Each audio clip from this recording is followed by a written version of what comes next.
Mr. Funk, my question is, I heard you had some nice things to say about High Desert Medical Group, and I was... Yeah, I remember I talked with you maybe a year or so ago. I think it was. You called me, and we had a brief conversation and about the military and my time in the Marine Corps. I remember that. Yeah. I'm just delighted, and I'm also delighted that a year has gone by and we get to have another conversation. Yes. Yeah. Well, I'm delighted. I was able to celebrate my 98th birthday last May, and I'm looking forward to number 99 next year. Well, I'm looking forward to 99 with you, sir. Now, if I count back the 25 years that you talked about receiving care at High Desert Medical Group. Yes, that's right. I joined in 1995. Okay. Yeah. And I recall that at that time, I'm not sure that, I think their medical clinic was in the old post office. Okay. Their post office building. Yes, I remember that very well. Palmdale. Yeah, I also went to High Desert Medical Group there, so we were actually getting our care at the same place. Well, I know. No, I know. Your big job prior to being with High Desert Medical Group. Now, you were the editor of the Antelope Valley Press. Well, that's... And I know you had a good column in there that I like to read. You know, I still write that column every Wednesday, Mr. Funk. Yes, you do. But I haven't been buying a paper because my eyesight began to go belly up. I got to go later this month and get my eyes examined so I can get a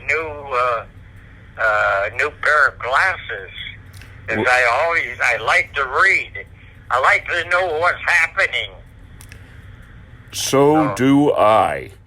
So if I take you back, Mr. Funk, if I take you back 25 years, you were a mere boy of 77, I guess, when you began with High Desert Medical Group. If you want, you can take me clear back to the 30s during the Depression years. Oh, my goodness. And I hope we never have to encounter any more times like it was in the 30s. Yeah, me too. Because no such thing as federal help or county. Yeah, the only thing that in the 30s, you might get a bag of flour. Right. From the government, surplus flour. And so I remember my mom, she baked a lot of bread. And I love the smell of freshly baked bread. But that was a long time ago. Refresh me a little bit about your time with the Marines, Mr. Funk. Yes, sure. You were in the Marines, and that was during World War II. Yes, I served 3 years from October of 1942 until October of 1945. Wow. That was 3.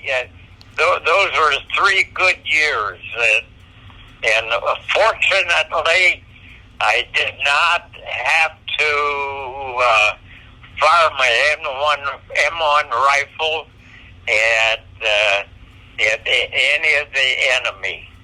So I belong to a second defense anti-aircraft battalion. Oh yes. So I served 1 year on Samoa, and then did retraining in Hawaii, on Kauai, and then we went to the Marshall Islands, and then we wound up in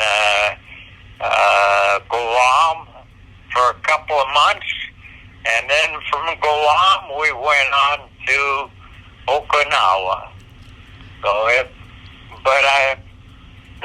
those were all good years. They were safe. We had an old colonel. He was left over from World War I.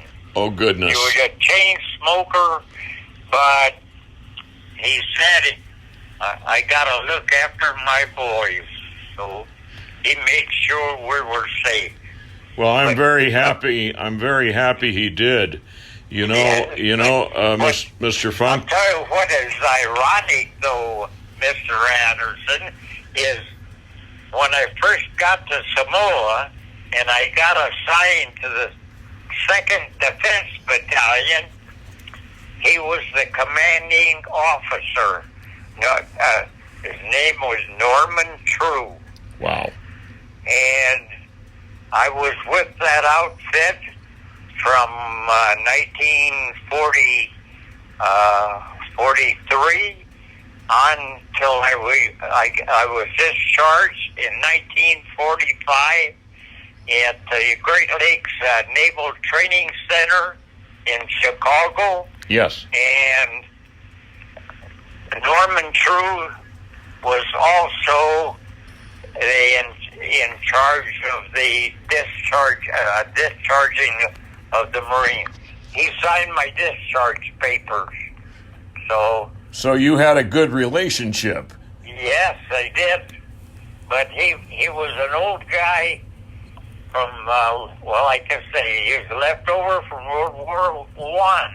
Wow. He was old, but he was a chain smoker, but he was a good commanding officer. And so he made my time in the Marine Corps. It was enjoyable.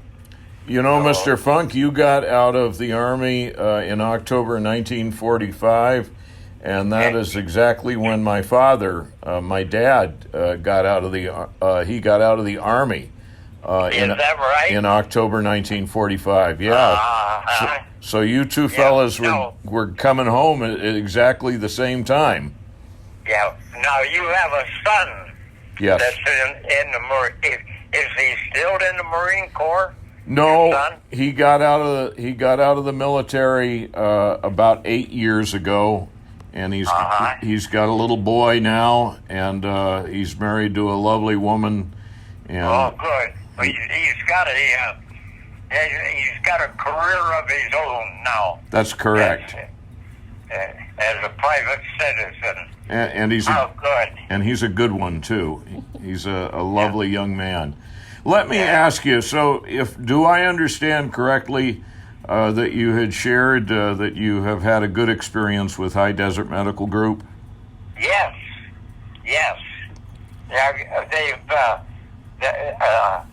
The High Desert Medical Group, or Heritage Healthcare, yes, in Palmdale. They've taken over the years. They've taken very good care of me, and there's been times their office has called me, told me that I should call, make an appointment, come in for generally a physical checkup, or else we review my medication that I'm taking. Okay. And they make sure that they stayed on top of my medical problems I had. My big medical problem right now. I have Parkinson's. Oh boy. disease. Oh boy. Okay. So but that's all right. They have medication for it, and not only that, it's a disease. You have to learn how to live with it. Yes, sir. And you don't. The thing is, you don't dare leave it. Don't leave it drag you down. No. So, No, I really compliment you on that. I managed. The only thing, the worst side effect from it is you can't sleep at night. Oh boy. So, well, that's okay.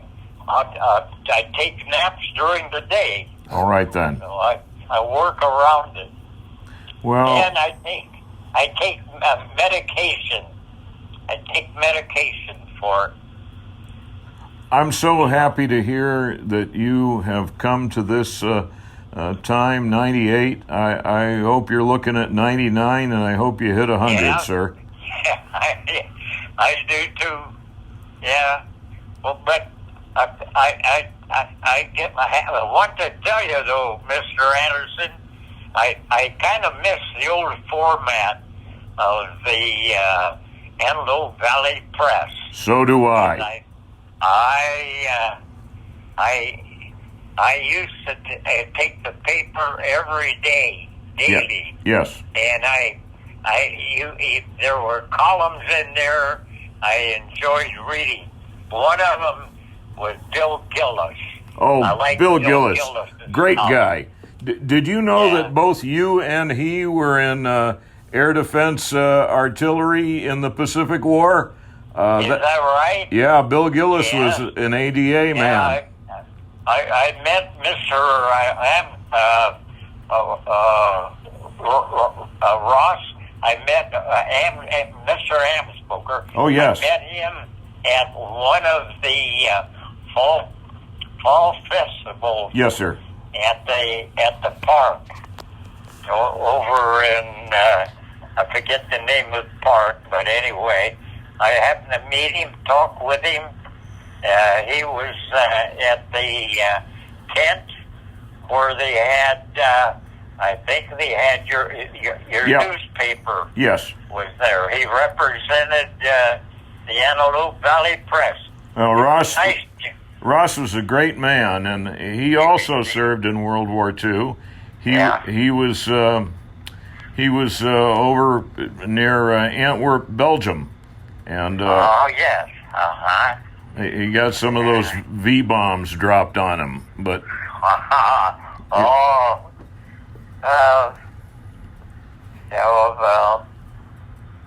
Well, I was very fortunate. I didn't have to dodge any bullets. well, bless your heart. The guys on Guadalcanal, the only place I was at was the Gilbert Islands at Tarawa. Yes. But we were a backup if the invading Marines on Tarawa, Yep. if they lost a lot of men. I forget what the total was. I think in 3 days they lost over 7,000 men. Yes, sir. But our outfit supposedly was backup in case the Marines didn't make it. In case the invasion went belly up, we were supposed to be. But fortunately, they didn't have to use us. Well, I want to thank you for your service because, Mr. Funk, it is once a Marine, always a Marine. Yeah. As with yourself, same with my son. What I'm thankful for, I've been blessed because I still have most of my memory. I can recall, I think a lot about a life when I was a kid. Right. Back in the 30s. Wow. And, well, the times were tough in those days, but everybody else had their same problems we had. It just, the big problem in those days was putting food on the table. And the problem was, my mom had 6 boys. Oh, goodness. We all had good appetite. I'll bet you did. Yeah. But I'll always remember those days. I can smell the bread baking right now. Yeah. Yes.